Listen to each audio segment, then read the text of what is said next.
of Christ.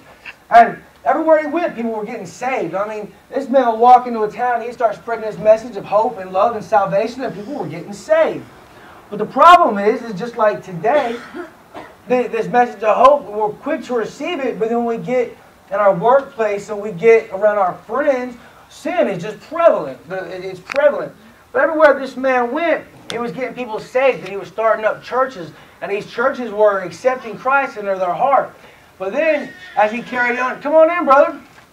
As he carried on, he'd go on to another town, and people would be getting saved, but then the town that he had just left, these people would start forgetting this man to come and tell them. They would still meet together and they would worship, but they were in sin. And I could be talking about Oklahoma City, and I could be talking about Las Vegas, and I could be talking about anywhere, but what I'm talking about is the town of Corinth, is what we're talking about.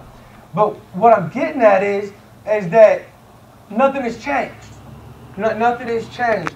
You know, we have evangelistic revivals that take place all the time, and people are getting saved, and they're giving their life to Christ. But then just as soon as that pastor leaves and goes on to the next town, these people go back to their everyday life and they forget this message they heard. You know, they're quick to go out and have unmarital sex. They're quick to go out and drink. They're quick to go out and party. They're quick to be hungry and steal. And they just forget this. You know, and Pastor Lee does this little thing all the time that, you know, this is the world and this is the church, and it doesn't look much different. And I have this thing I do all the time that says, you know, this is lying, stealing, cheating, killing, and it don't look much different. In fact, it looks the exact same to God. It's all sin.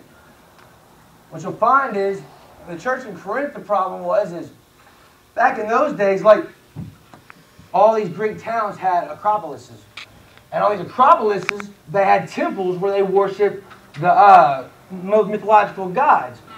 And in the town of Corinth, they had this acropolis that was for the goddess of love, Aphrodite. So they had over 1,000 priestesses that were also prostitutes.